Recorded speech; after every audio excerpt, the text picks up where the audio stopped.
Assalamualaikum warahmatullahi wabarakatuh. Perkenalkan, nama saya Alsi Adepi Ampera. Saya berasal dari Prodi Ekonomi Syariah. Di sini saya akan menjelaskan sebuah materi dengan judul Pusat-Pusat Peradaban Islam di Indonesia. Apa itu peradaban Islam?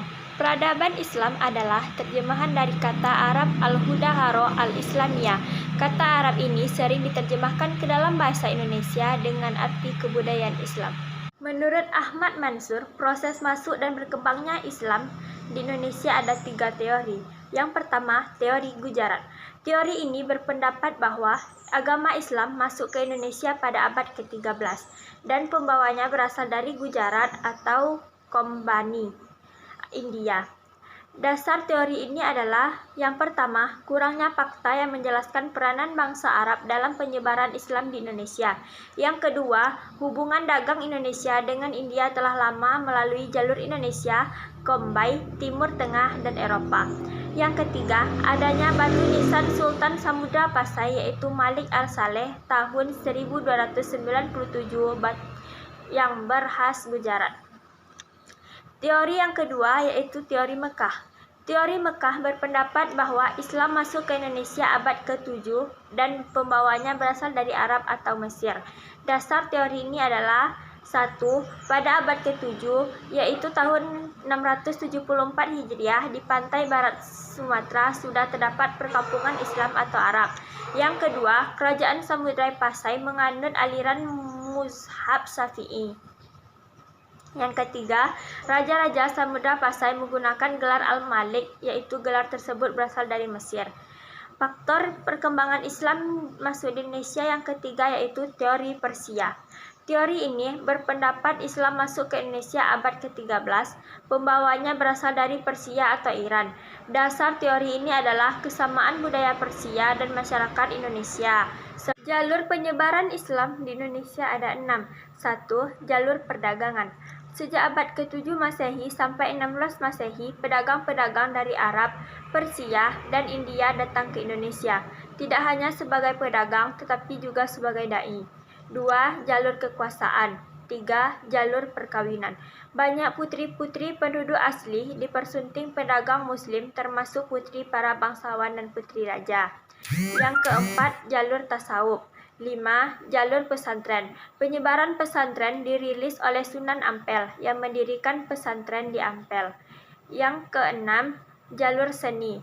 Jalur seni ini berupa seni sastra, seni tari, seni ukir, seni kaligrafi, dan lain sebagainya. Pusat-pusat peradaban Islam pertama di Indonesia.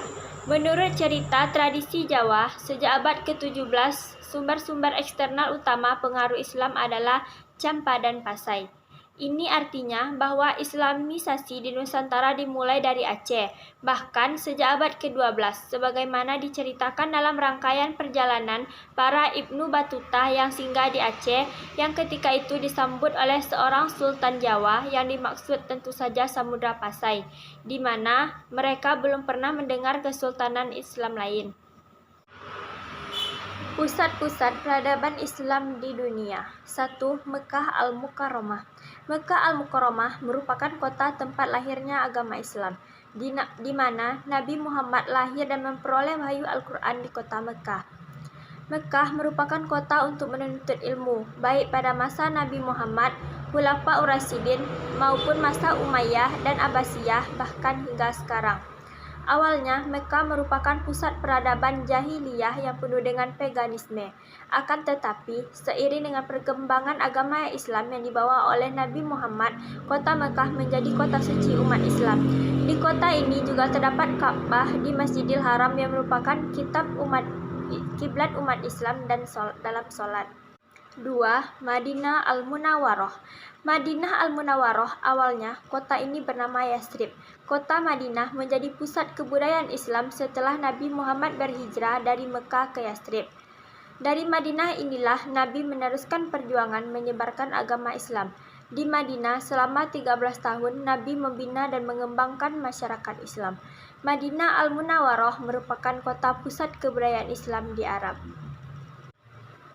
3. Kota Baghdad. Kota Baghdad didirikan oleh Khalifah Abbasiyah kedua Al-Mansur pada tahun 762 Masehi. Setelah mencari-cari daerah yang strategis untuk ibu kotanya, pilihan jatuh pada daerah yang sekarang dinamakan Baghdad, terletak di pinggir sungai Tigris. Untuk Bundar, ada 4 buah pintu gerbang di seputar kota ini, disediakan untuk setiap orang untuk memasuki kota. 4. Kairo, Mesir. Kota Kairo dibangun pada tanggal 17 Sa'ban 358 Hijriah atau 969 Masehi oleh Panglima Perang Dinasti Fatimiyah yang beraliran Syiah, Janwar al-Sikili atas perintah Khalifah Fatimiyah Al-Mu'izz Lidinillah 953 sampai 975 Masehi. Sebagai ibu kota di kerajaan dinasti tersebut, bentuk kota ini hampir merupakan segi empat. Di sekelilingnya dibangun pagar tembok besar dan tinggi. Yang kelima, kota Damaskus di Syria. Di kota Damaskus banyak didirikan gedung-gedung yang indah, yang bernilai seni. Di samping kotanya sendiri dibangun sedemikian rupa, teratur dan indahnya, dengan jalan-jalan yang lebih merimbun, kanal-kanal yang bersimpang siur berfungsi sebagai jalan dan pengairan, taman-taman rekreasi yang menakjubkan. Yang keenam, kota Isfahan, Persia. Isfahan adalah kota terkenal di Persia, pernah menjadi ibu kota kerajaan Safawi. Kota ini merupakan gabungan dari 2 kota sebelumnya, yaitu Jai dan Yahudiyah. Ketujuh, Istanbul di Turki.